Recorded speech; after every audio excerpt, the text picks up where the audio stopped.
Hello, everyone. This is Susan from AMSUS. We'll get started in about 6 minutes, 6 or 7 minutes. You can take this time to make sure you can see the slides running in the background. You can hear me, and everything's set. If you wish, feel free to type in the questions box where you're calling in from. If there's anyone else in listening in with you, we always like to know um, to know the true number of attendees. And while people will start rolling in, and we'll start the webinar right around the top of the hour.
While we're waiting for a few more people to join, if you take a look at your control panel, you will see that the slides from today's presentations are available in the handouts section of the control panel.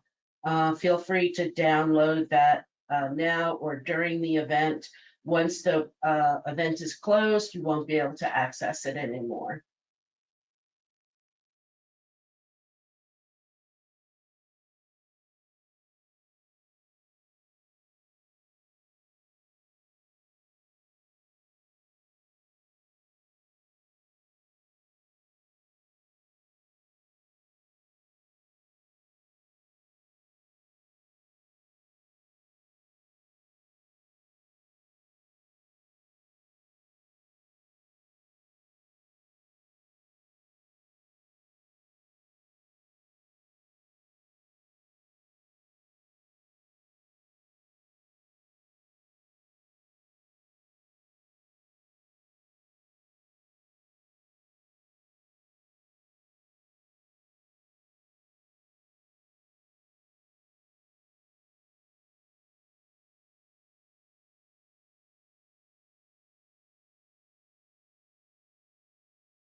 Good afternoon, everyone. Once again, this is Susan from AMSUS.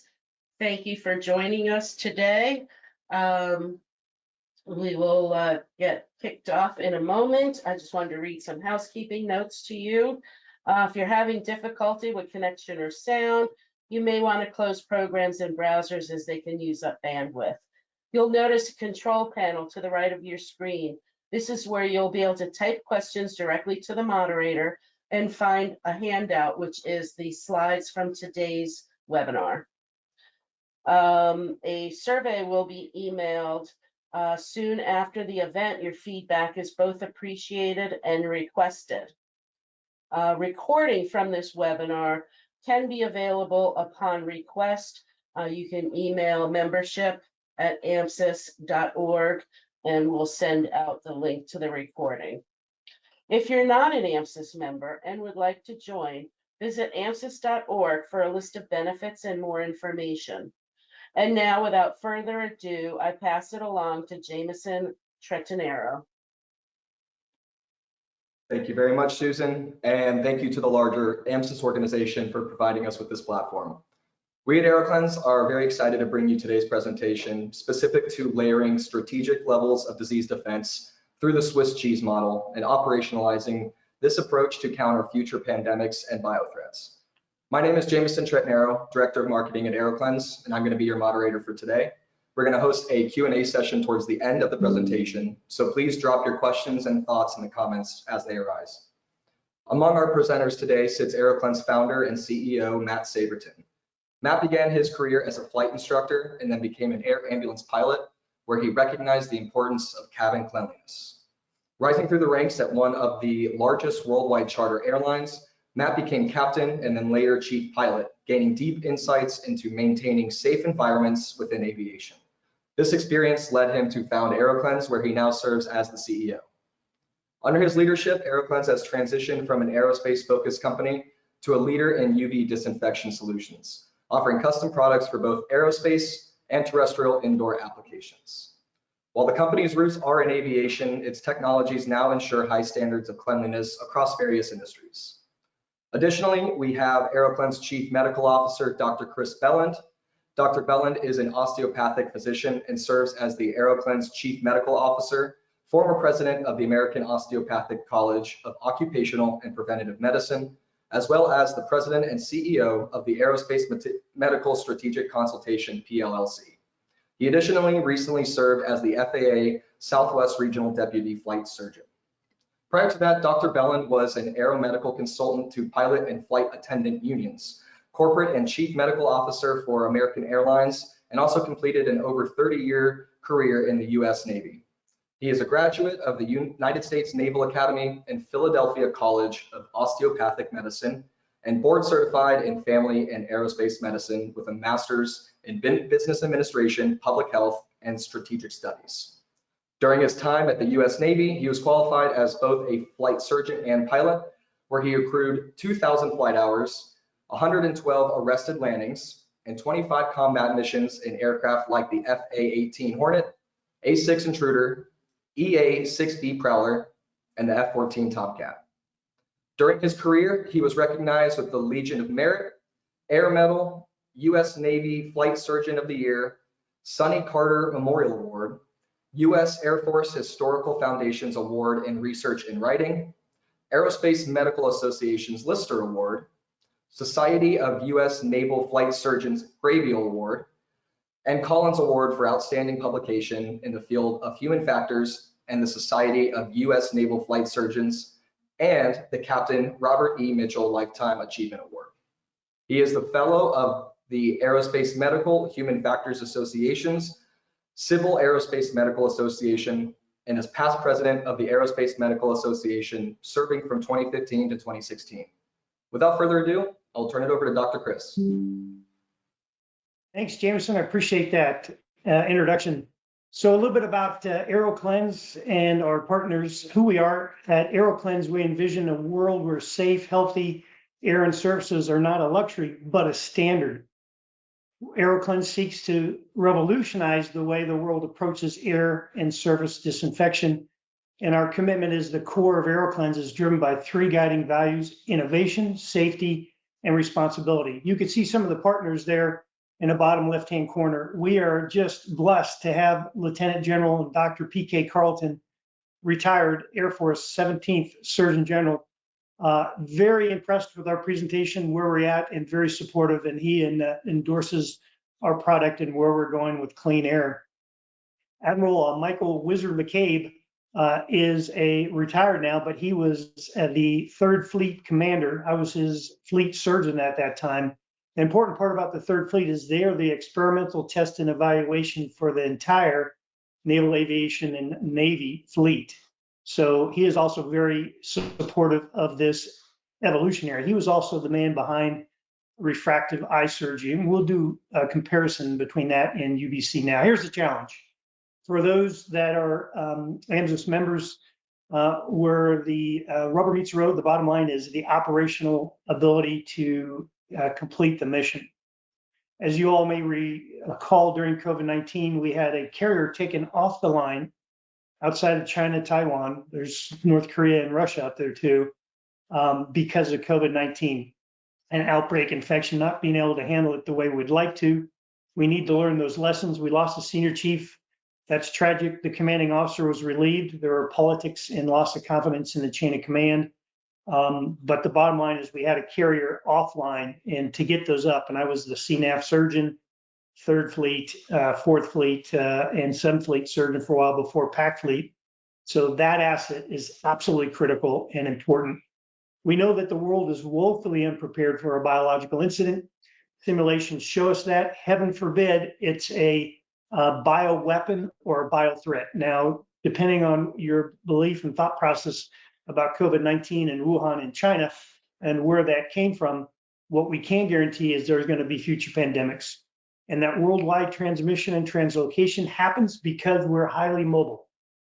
We know that the World Health Organization is going to hold back on shutting down borders or impacting worldwide travel because it impacts financial, and it's a tough decision to call. I'm not throwing any stones, but I suspect the next pandemic will be transmitted throughout the world before we're able to shut it down.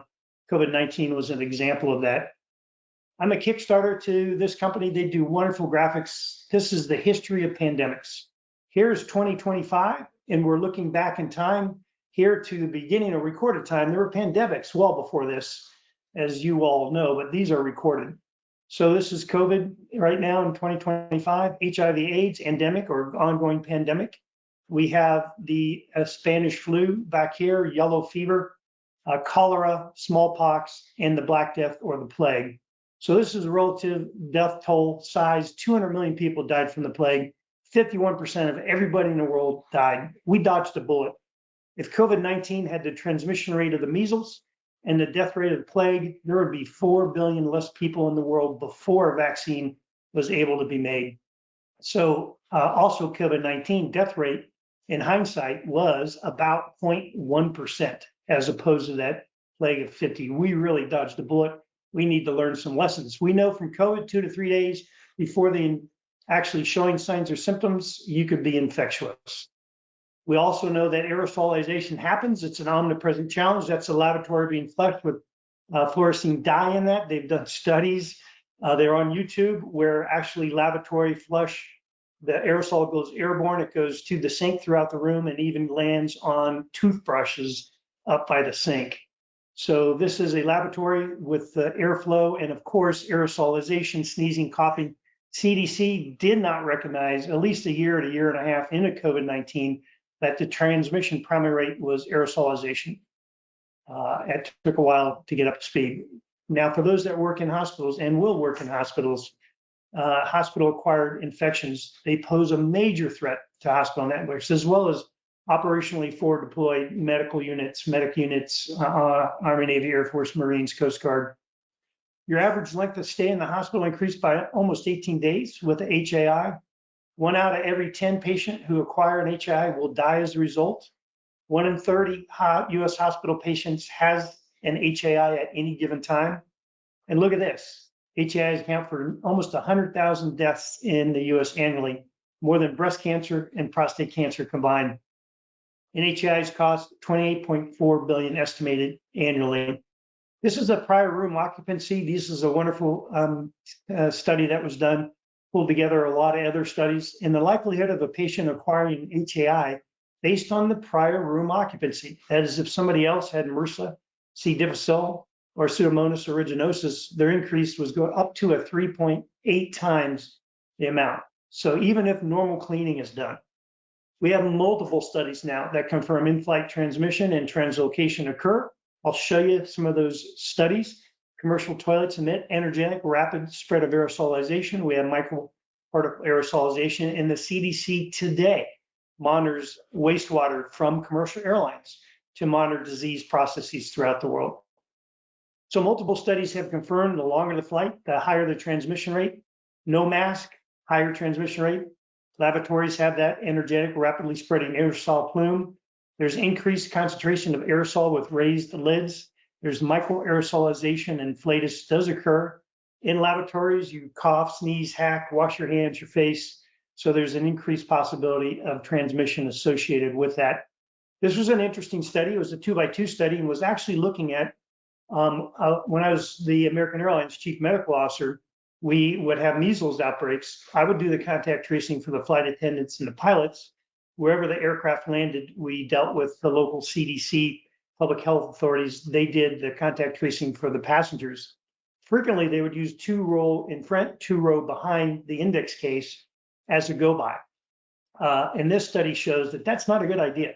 You should probably use throughout the aircraft. But I think what this shows even more, with DNA and RNA at a very high level, confirmation that in-flight transmission occurred. A lot of the airlines and the aircraft manufacturers were saying completely safe. Not the case. If you want zero risk, don't fly.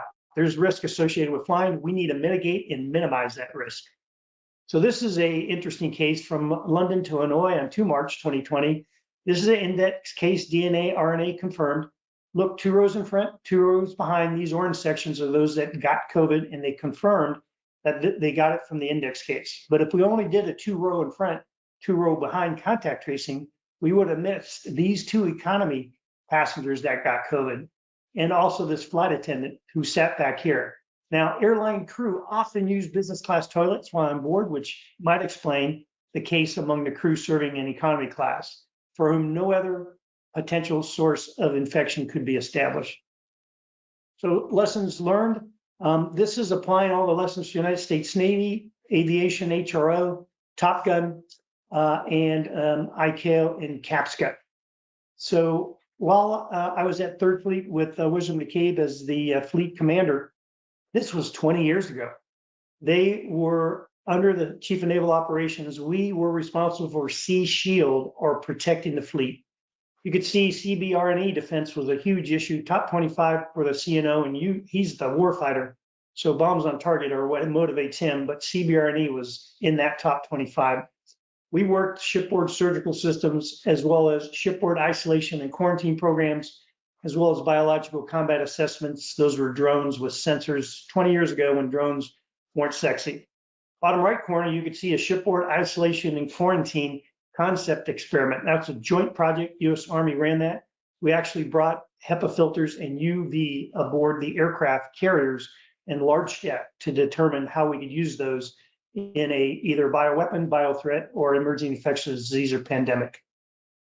Some additional background information and lessons learned. When I was at NSOC and Top Gun as their senior flight surgeon pilot, we did the PRK studies with Steve Lake Schauhorn in San Diego Naval Hospital. This is a pilot's eye and a centrifuge. You can see the contact lens is pushed out through the middle and their center of view. That was a good reason that we needed to look at things like PRK, then LASIK, and then SMILE. But here you can see how the PRK works. It's focused energy. Scientifically, we know how it works. It does a very small surgical area because we could control the light. That's a key point, because we could control UVC now, unlike we ever have in the past. So this is actually the cornea. You could see the very surgically directed cornea molding going on. And you can see this looks like a nuclear explosion that's going on here, right? A lot more energy, a lot more focus, a lot more than UVC, right? And minimal long-term effects. The positive far outweighs any negative. So at NSOC and Top Gun, this is probably one of the most important points for our AMSUS group is that high reliability organizations like aviation, boy, they have some great lessons learned for medicine. So we had a peak in, even though overall mishaps were decreasing in the Navy, in Fallon, Nevada and NSOC, we had a spike in mishaps. So we applied via the safety center, it's called HFACS, Human Factors Analysis Classification System. And then also the Reason, Dr. James Reason, 1990 Swiss cheese theory. Reason studied a whole bunch of nuclear mishaps, 3 Mile Island, Chernobyl, as well as collisions at sea, and came up with these multiple layers that protect us. And when those multiple layers break down with holes like Swiss cheese, if those holes line up and there's not another layer to protect it, it can ultimately result in a mishap. So now flash forward, that's a good lesson. We wrote a paper on that. It was recognized. That is really a good lesson learned from high reliability organizations like aviation. Oh, by the way, medicine, not a high reliability organization yet. So I became the Aerospace Medical Association representative to United Nations, ICAO, and CAPSCA. This is an acronym soup. This is the Aerospace Medical Association. IATA is the International Air Transport Association. This is the Medical Advisory Group. These are all physicians. I was part of that when I was at American Airlines as their Chief Medical Officer. David Powell was the chairman. Now it's Rui Pombal from Air Portugal. We have Vincent from France, KLM, British Airways. We have Australia, New Zealand. We have Korea, South Korea, and China represented. And we worked very diligently through these organizations during COVID. One is the ICAO organization and CAPSCA, Collaborative Arrangement for the Prevention and Management of Public Health Events in Civil Aviation. Dr. Joanna Anza Jordan is the medical officer for the United Nations, ICAO, and CAPSCA. Did an amazing work. I think of ICAO as kind of the FAA for the world, except each country has its own sovereign rights and they don't have to do what everybody else does. They make up their own rules. So this was really harmonization and a challenge herding cats, kind of. It was a wonderful organization to work with. So what we did is we took that high reliability organization solution in the middle of COVID. We saw that this Ian McKay from Virology Down Under was applying it to terrestrial COVID, but we were missing a lot of these things for commercial airlines. So we said, hey, let's go ahead and make our own. I called up Ian McKay, we got approval from him. And actually down here, we came up with the United Nations ICAO Aviation Multi-Layered Disease Defense Strategy. We apply that high reliability organization aviation, the James Reason Swiss cheese theory. Now under this, there's individual responsibilities and then shared responsibilities. Now, and these are the holes in the Swiss cheese, right? If the holes line up, in this case, the virus gets to the individuals. And look, you and I have experienced this through COVID-19. There's the misinformation mouse. And that is the mouse eating holes in the Swiss cheese, not helping us accomplish the goal. There's individual responsibilities such as risk assessment. Hey, if I've been exposed, I'm sick, I'm quarantined, I probably shouldn't be flying. Physical distancing, mask. Remember, not any one of these is 100%, but you start stacking them up and you have a much better chance. General hygiene, health declaration, those are the forms that the next pandemic, they'll come out. We'll have to fill those out and sign them before you fly. There's testing, PCR, antigen, antibody, natural occurring immunity. Then there's the shared responsibilities.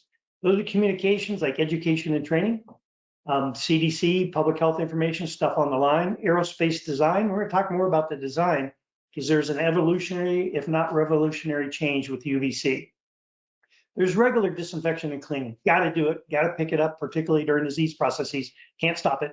Then there's passenger education and compliance monitoring, right? Masks do work. All the studies show that. And the longer the flights, it's better protection. Border control and health screening. Like I said, World Health Organization hesitant to shut down borders or flights that would happen. But if it's bad enough or worse enough, you'll see that happen again in the future. Public health measures and standardization. So here we go with the UVC as that additional layer, right?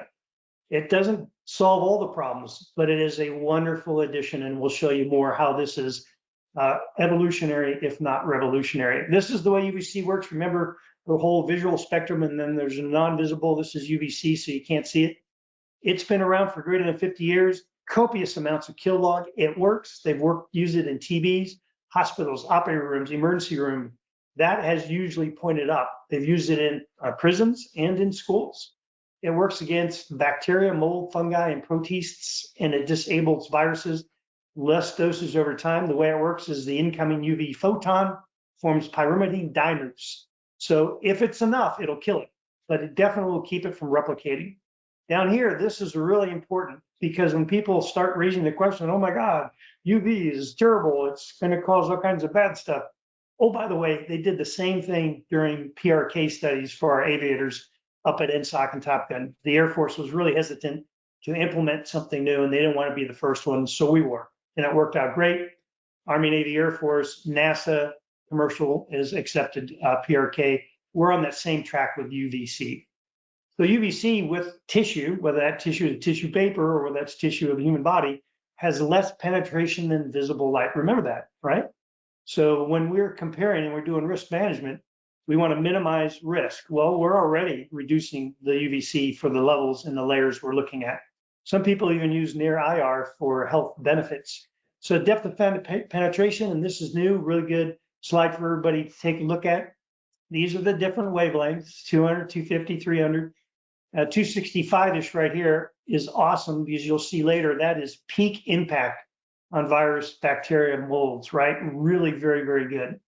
The lower levels have less impact on some of those areas, but also they have additional challenges with them. Some of the technology isn't quite there yet with that. And this is a 50% penetration.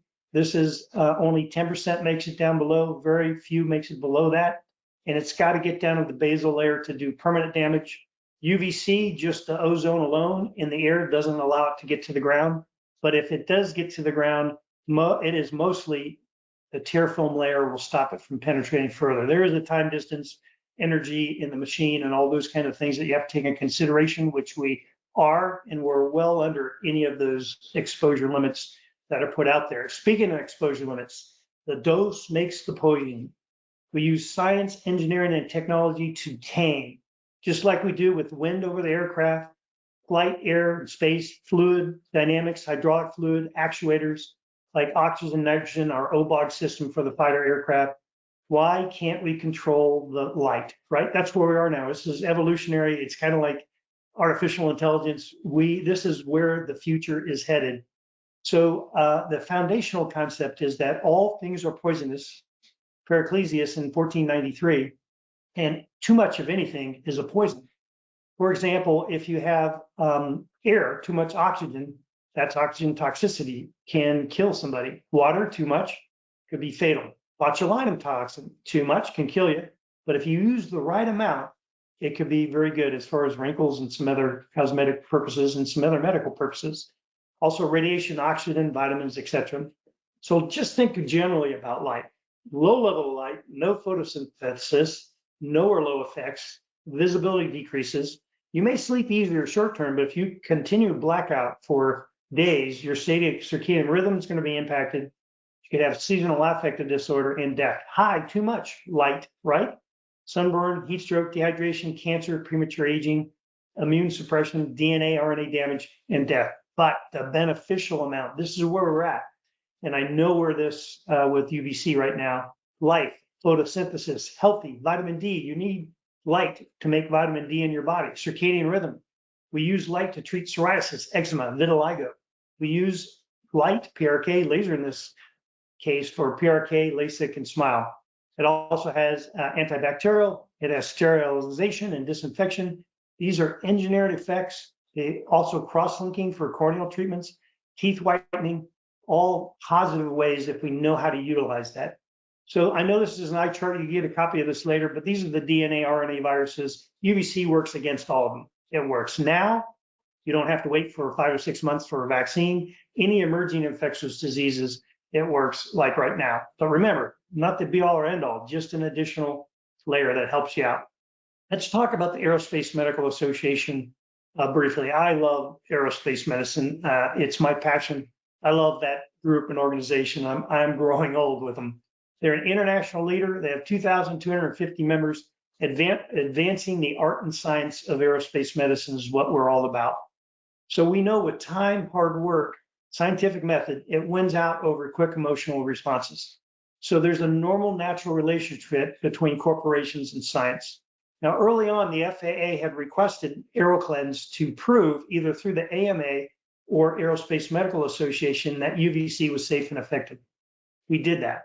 So, and you'll see these studies that we've done have proven that. Now, the FAA subsequently has a proven UVC for in-flight use, but in unoccupied spaces like a laboratory. We're still pushing hard to have this low level, below all exposure levels, UVC with systems that will turn on and off or be focused to determine whether somebody's there or not. And Matt will talk some more about that in a minute. So we followed this procedures. We talked to the senior aerospace medicine association leaders. They said the way we handled this was the bright, shining example of how all corporations should interact with a scientific organization. We worked with the safety committee, the air transport medicine committee, the resolutions committee, the executive committee. We sent out this information for member comment period. You're going to hear their concerns at the end. And they voted. They voted and they passed this resolution. This is the resolution. The continuous use of UVC aboard aircraft below exposure limits and with appropriate engineering safeguards can be, not will be, but can be an additional synergistic, safe, and effective risk mitigation layer to reduce disease transmission and translocation. That's huge. We produced 3 papers, one on the safety effectiveness that was published in the Asthma Blue Journal, methods of aircraft disinfection, and the risk versus benefit analysis of ultraviolet C advancing aircraft disinfection. This was pivotal. I talked about it earlier, and what we looked at is combined flu and COVID-19 flight infections, and we were very conservative on our numbers. This, you could reach this. It is available for if you would like to have access to it. But during that time period, over 3 million cases were affiliated with commercial airline flight, 10,000 deaths, and we're talking secondary and tertiary impact, and over $200 billion in economic burden annually. So, and we know COVID-19 cost, and this is an underestimation, but 16 trillion plus from late 2019 to 2022. The UVC addition reduces airborne pathogen transmission, and it could increase the air exchange rate from 30 to 120 times and prevent 80% of those deaths we talked about earlier. We have publications just came out a couple weeks ago in HTIAC journal, in-flight UVC disinfection, and we have just gotten a paper accepted for health security, Johns Hopkins publication. This is a copy of the asthma resolution we talked about earlier and a letter that went to Susan Northrup, who's a US federal air surgeon. And this is the therefore be it resolved, which resulted in the FAA approving first time ever UVC in-flight use, but it is for unoccupied areas like the laboratory right now. What we're asking for and pushing for and working towards is the unrestricted use for it, particularly with the advanced technologies that are available. So because there were some additional concern the FAA had, we communicated and contacted the Naval Medical Research Unit in Dayton, NAMRU Dayton, in the research laboratory, and that's part of the Environmental Health Effects Laboratory, EHEL. They are amazing. Rick Arnold and communicated, Mike Riddicks, Erica Poole, Eric Robinson. Those last two are PIs for 2 studies that are approved, $300,000 per year annual investment. And they're looking at exposure modeling in the Osprey for medevac using UVC and ocular exposure evaluation animal studies.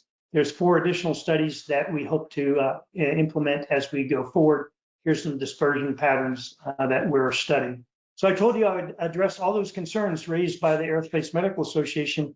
86% of everybody said, yeah, I have no problem. We should use this. It's like windshield wipers on a car. We need to have UVC involved in not only commercial, but military flights everywhere. It should be in hospitals, rooms, businesses, because it can protect you.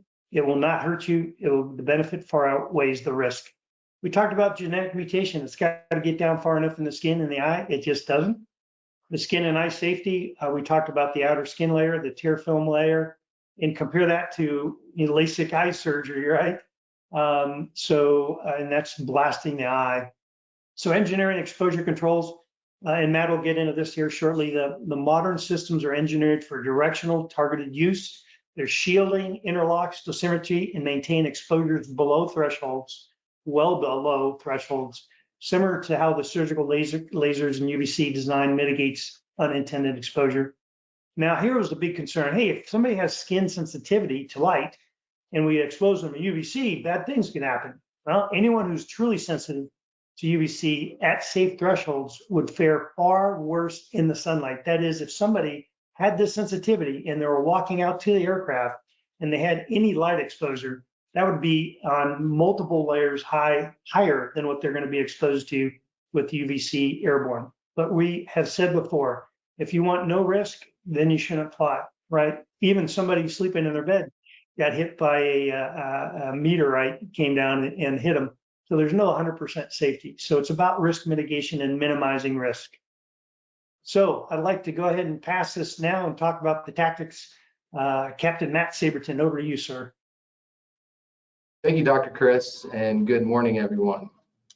Okay, I'd like to now walk you through some of our UVC LED disinfection platforms, adaptive for terrestrial spaces and a Vive for aircraft cabins, and also share some of the science and engineering that make them uniquely effective. Just as Dr. Chris said earlier, our goal at AeroClenz is simple. Safe, healthy air and surfaces should be a standard, not a luxury. Next slide, please. Okay, let's start with the dirty secret. So HEPA filters inside ducts do a great job at removing particulates, but as soon as that air exits the vents, it mixes with pollutants in the occupied space, so much of that effort is lost. The same goes for in-duct UVC. You're treating only the fraction of the air flowing through the HVAC system, and its effectiveness is capped by airflow rates. If you're pushing minimal amount of air through the duct, it is not giving you any extra air changes. Our approach is volumetric disinfection, large volumes of air at once. We rapidly and continuously disinfect the large volumes of air and surfaces where people actually breathe and touch, closest to the source. And that's the goal, is getting as close to the source as possible. Just as probably Dr. Chris knows, as a wartime fighter, it's a lot easier to fight the enemy in their backyard than from afar. Contrast that with legacy UVC lamps. They're mercury-based, environmental and health hazard that's already being banned worldwide under the Minamata Convention, and many US states have started to follow suit as well. Some older UV systems also generate ozone, which can irritate lungs and create secondary risks. UVC LEDs eliminate both of these concerns. As semiconductors, they offer precise spectral clarity, instant on-off control, and no harmful byproducts. That precision lets us engineer systems that deliver maximum pathogen inactivation with zero mercury, zero ozone, and no leakage of the harmful UVA and UVB rays that we get here on the ground. Next slide. Okay, so we've all heard the saying, just as Dr. Chris hit on earlier, sunlight is the best disinfectant. This is very true in many contexts. Outdoors, UVA and UVB contribute to pathogen inactivation, but carry skin cancer risks with prolonged exposure. UVC, the shortest UV wavelength, never reaches the ground, just as Chris said. It's so weak it is absorbed by our upper atmosphere, just as it doesn't penetrate the dead skin layer or the tear film layer in your eyes. 265 nanometers is the peak germicidal wavelength where UVC disrupts the DNA and RNA of viruses, bacteria, and fungus. Think of it like an opera singer hitting just the right note to shatter a wine glass. Beautiful to the ear, devastating to the glass. That's how our 265 nanometer UVC wavelength works on harmful pathogens. Those bulky mercury tubes shining on your parents' Hendrix poster are ancient technology. Today's UVC LEDs let us tune the wavelength and dose with unprecedented accuracy. That's how adaptive and Vive systems deliver safe, effective disinfection without the downsides and harmful byproducts of older emitters. Next slide. Okay, here we have our Vive solution for passenger aircraft. On the left, you see the left picture here. You see a private jet Gulfstream cabin cross section with 2 disinfection engines and triple redundant human presence sensing comprised of LiDAR, passive infrared, and ultrasound. And if you can see this, it's about as big as a hockey puck. Sits flush in the headliner at the apex. And where Dr. Chris's pointer is, there is the puck, and the yellow oval there is the sensing cone for the ultrasound. And then in that green triangle, you have the flood dipole direct irradiance below exposure limits, UVC. That is kind of the mother of all of our base technology that we started working on over 5 years ago with our partners at GE Lighting. So the first engine that we're going to talk about, dipole direct irradiance, this runs continuously, cleaning the air directly between an infected passenger and others. In fact, 24 hours of dipole could be similarly related to the amount of UV you may get from walking outside your car when you leave the office to go to lunch. Secondly, we have our aisle scrub engine. That is the smaller targeted zone in pink, gated by the lightly shaded purple regions in the pictorial graphic, where we have a gate of, again, LiDAR, passive infrared, and ultrasound. And these are double redundant sensors and a fail-safe electronic suite. So this high intensity LED is focused by a lens into the aisle's critical airflow zone, delivering rapid log reduction of aerosolized pathogens that are moving up and down the aisle in the main airflow of the aircraft cabin. So together, these engines boost equivalent air changes per hour. Think of it like adding fresh water to an overcrowded fish tank so your goldfish can survive. That's what we're doing. On the right is our lavatory module. It activates its air and surface disinfection cycle when the space is unoccupied, then pauses instantly as soon as someone enters, like a polite butler who knows exactly when to step aside and when to come clean up. Okay, next slide. And this is just a better 3D visualization. Shows how a Vive layers continuous disinfection across seating and laboratory zones. You can see how the UVC field is utilized in each disinfection engine, all without interrupting passenger comfort or aircraft operations. Next slide. Now let's switch gears and talk about our adaptive system. This one's built for terrestrial use, meaning any indoor space attached to the ground. At the top right, you'll see our smart disinfection device with a dual sensor configuration, millimeter wave radar and passive infrared. It is programmed to run a full 10-minute disinfection cycle once it detects the area is not occupied by humans or animals. That's a long enough cycle to hit higher log reductions, including hard to kill fungal spores. Below that is our upper room disinfection device. This one runs continuously, 24/7, 365. The LED inside shines UVC into this custom optic, which spreads it in a 360-degree pattern above the occupied zone. So all of the upper room above the breathing zone. As hot air is exhaled from talking, coughing, sneezing, singing, anything, it reaches the upper room, gets disinfected, and cools as it sinks back down, essentially cycling clean air back into the breathing zone. Hot air rises, cold air drops. When you combine both of these devices with our proprietary planning and mapping process, we're able to achieve well over 50 equivalent air changes per hour in a room.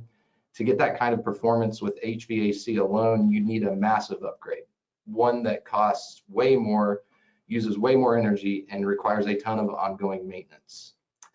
Next slide.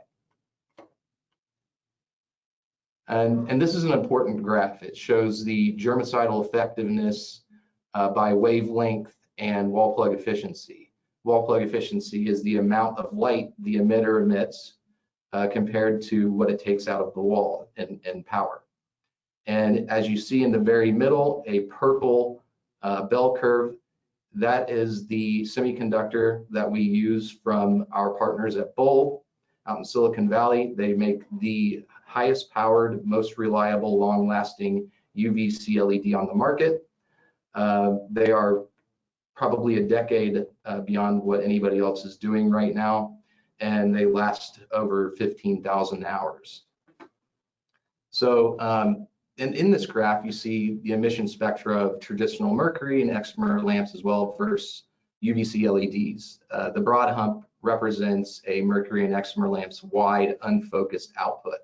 Much of its energy falls outside the germicidal window, can generate ozone, and even emit harmful UVA and UVB rays. In contrast, the purple colored bell curve that we just talked about, the UVC LED peak wavelength of 265 nanometer, which is tightly confined, meaning a narrow full width half max. So we only have a bleed off of plus minus 3 nanometers on each side of 265 nanometers, unlike your traditional mercury or excimer bulbs, which go well into far UVC, vacuum UV, and UVA and UVB. So this is what we do. AeroClenz zeroes in on the 265 nanometer peak, which aligns with the maximum DNA RNA absorption of pathogens. That precision means maximum germicidal efficiency. We hit the molecular sweet spot for disrupting pyrimidine dimers and viruses and bacteria and fungus. Zero ozone, no off-target wavelengths to create harmful byproducts, and energy savings. All the output is productive, no wasted photons outside the disinfection band. So by engineering our adaptive and advised systems around this narrow spectral clarity, we deliver powerful and targeted pathogen inactivation, nothing more and nothing less. Back to you, Chris. Thanks, Matt. Appreciate that. Speaking of bulb, because LEDs are relatively new, particularly for ultraviolet light, all the previous studies have been done with mercury, and mercury, they're phasing them out, right? Because a lot of it cost a whole lot more. They have the mercury, they can be poisonous. They have a lot more work and energy and cost. So LED is the future. It's the way to go. It absolutely is happening. Bold said, hey, let's go ahead and set up a study here in our laboratory as of one of the very first to show that this system works. First of all, we look back and we know that restroom law are long recognized. We went through that earlier. We talked about aerosolization. We had several studies that point to laboratories being, and you'll see this confirms that. There's some poor hygiene by some patients and hospital staff that can make the problem worse. On the left over here, there's a surface swab detection of SARS-CoV-2 viral RNA in hospital isolation wards by 2 independent studies during the COVID pandemic. In both cases, viral RNAs were only detectable from surfaces in restrooms attached to isolation wards, despite strict wipe down procedures each day. So this was really interesting. So these were people known infectious that even though they were living out in this area, in here in the laboratories where plates were different materials, laboratory flushing, coughing, sneezing, hacking, that was where they found the COVID-19. We know that flushing toilets generates droplets and that mild disinfection agents in the tank or using toilet lid have limited efficacy, right? An additional layer would be the UVC to be able to get airborne. So they put the adaptive for restroom disinfection right up here above their lab, and on-demand automatic cleaning after each toilet use comes on for that 10, and I say it kind of blasts the area when no one's in the area. Human redundant occupancy right here. This shutter will close when somebody's underneath. It's visible. You can look up and see the shutter is closed. Even it's open, you could stay under it 8 hours a day, 5 days a week for 40 years, and you're going to be under the exposure levels. Human redundant occupancy sensing physical shutter delivers far more frequent and consistent cleaning, disinfects both air and high touch surfaces, complements staff manual cleaning, helps eliminate odors, including ammonia, and it suppresses pathogens, even non-light of sight areas, because the air gets transmitted around. So it definitely, this is the laboratory, and these are where the swabs were taken, and a picture's worth 1,000 words. Without adaptive, over here on the right, you could see the Petri dishes, and over here on the left, and all standardized and third-party evaluation to show that there's a marked reduction. Here's some of the numbers that were product third, party aerosol disinfection test reports, 99% fungus, bacterium, E. coli, staph, A. niger virus, and mold. SARS-CoV-2, 99.3 within 10 minutes, and that's how long the system, and you could, depending on, that's one of the beautiful things about AeroClenz is they'll work with you, look at what you want, and they'll make a system that adapts to the type of the area that the threat is for you. E. coli, about 3 minutes, 90% deactivation. Spores, which are much harder, as you well know, those could take much longer period of time, but they will also be killed. So I'd like to just show you a little bit of a video here. And when somebody walks into a laboratory, the system turns off. When they walked out, turns on. Different areas, they could be down a hallway, they could be on when nobody's there. So you have that protection, the double protection. Remember, it could be on and people would be protected, but this is multi-layers of protection. Jameson, back to you, sir. Awesome. Thank you, Dr. Chris. We have a couple of questions in the chat. We'll go ahead and start with the first one. How does your technology compare to some of the large UV robots? I saw some hospitals adopting that during COVID. Yeah, great question, Jameson. Appreciate that. So remember, we talked about multiple layers of defense, right? And I actually, during early COVID, supported that development of the robots because that's an additional layer of protection. The robots, though, they have to move on the aircraft, for example, after a flight or into the operating room after surgery.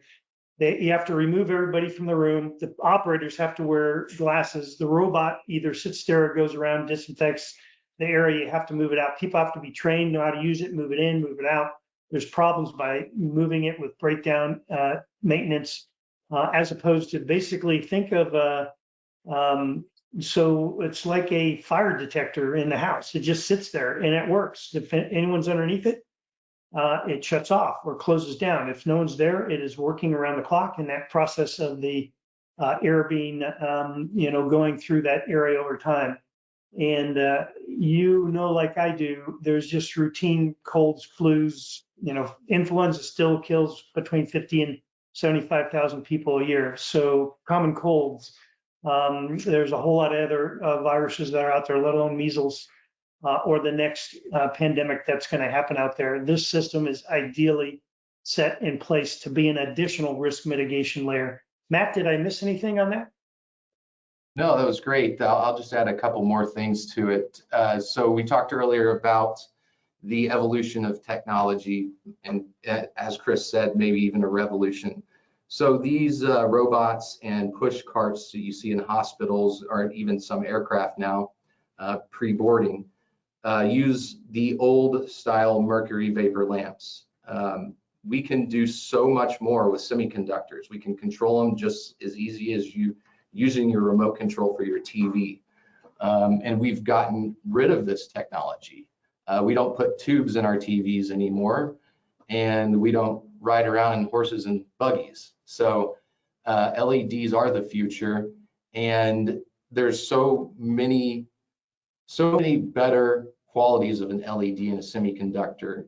They last tens of thousands of hours compared to the mercury bulbs in that push cart of that robot that only last hundreds of hours. They're very expensive.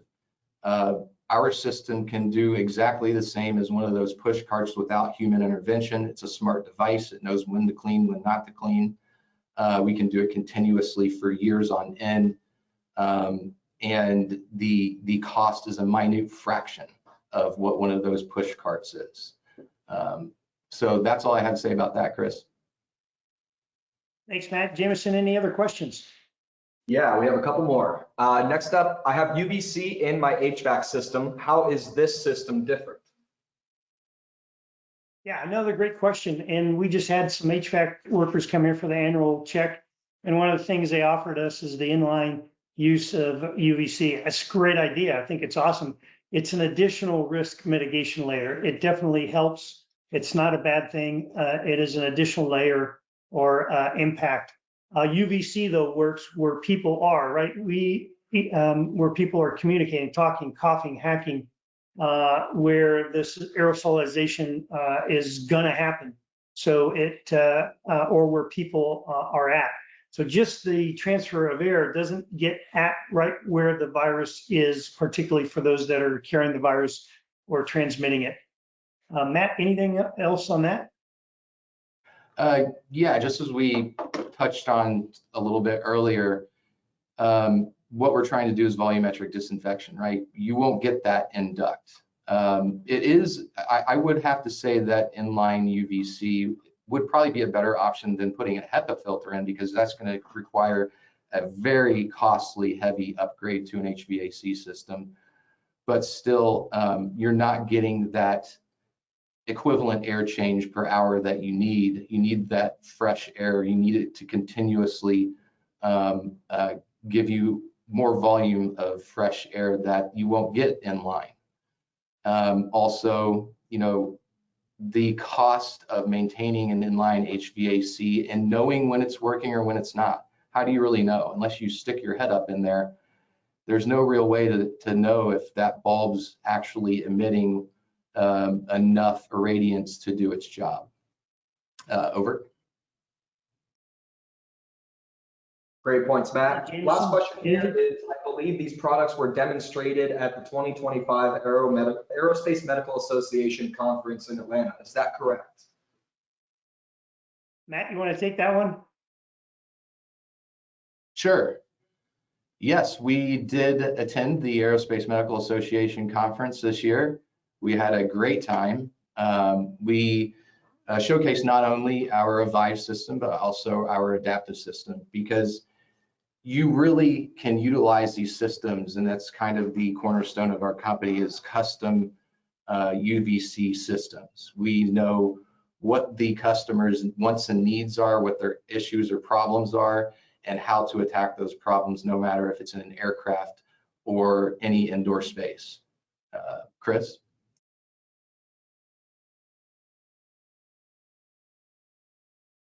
Yeah, absolutely. I appreciate it. As we started out, I love aerospace medicine.